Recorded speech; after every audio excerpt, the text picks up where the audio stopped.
WHO ने जताई उम्मीद, 2 साल के अंदर खत्म हो सकती है कोरोना महामारी। 1918 में स्पेनिश फ्लू को भी खत्म होने में लगे थे 2 साल। तकनीक से कोरोना को रोकना होगा आसान। WHO ने की भारत की तारीफ, कहा आयुष्मान भारत योजना से मिलेगी मदद।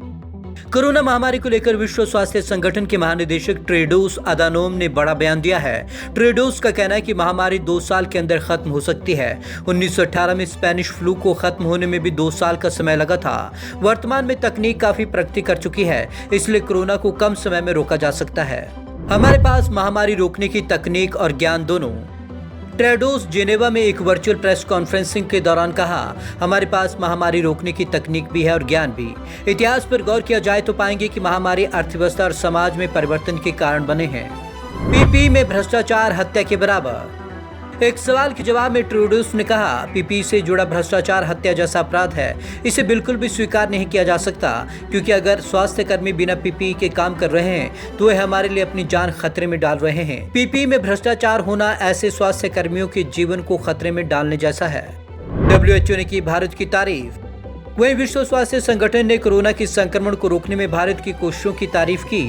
WHO ने कहा कि भारत में संक्रमण बहुत तेजी से नहीं फैल रहा, लेकिन इसका रिस्क बना हुआ है, इसलिए सतर्क रहने की जरूरत है। घनी आबादी वाले देशों में ज्यादा रिस्क। WHO के स्वास्थ्य आपदा कार्यक्रम के कार्यकारी निदेशक डॉक्टर माइन रियान ने शुक्रवार को कहा, भारत में कोरोना के केस 3 हफ्ते में दुगने हो रहे हैं, लेकिन मामले लगातार बढ़ रहे हैं। भारत ही नहीं बल्कि बांग्लादेश, पाकिस्तान और दक्षिण एशिया में घनी आबादी वाले देशों में अभी महामारी की स्थिति विस्फोटक नहीं हुई है, लेकिन ऐसा होने का जोखिम बना हुआ है। रियान ने चेतावनी दी कि अगर सामुदायिक स्तर पर संक्रमण शुरू हो जाता है तो ये काफी तेजी से फैलेगा। आवाजाही बढ़ने से बड़ा संक्रमण का रिस्क। रियान ने कहा कि भारत में लोगों की आवाजाही दोबारा शुरू होगी, ऐसे में संक्रमण बढ़ने का रिस्क बना हुआ है। प्रवासियों की संख्या बहुत ज्यादा होना, शहरी इलाकों में भीड़ भाड़ और कई लोगों के पास हर दिन काम पर जाने के अलावा कोई और विकल्प नहीं होना जैसे मुद्दे भी हैं। केस दुगने होने की रफ्तार पर नजर रखना अहम। WHO के मुख्य वैज्ञानिक डॉक्टर सौम्या स्वामीनाथन ने कहा कि भारत में कोरोना के जितने मामले हैं वो 130 करोड़ की आबादी के हिसाब से बहुत ज्यादा नहीं है, लेकिन संक्रमण के बढ़ने की दर और मामलों के दुगना होने की रफ्तार पर नजर रखना अहम है।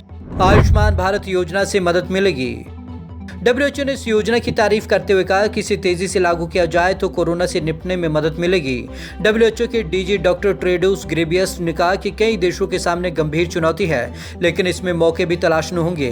भारत के लिए यह आयुष्मान भारत योजना को बढ़ाने का मौका हो सकता है। Bureau report, Punjab Kesari TV, Chandigarh.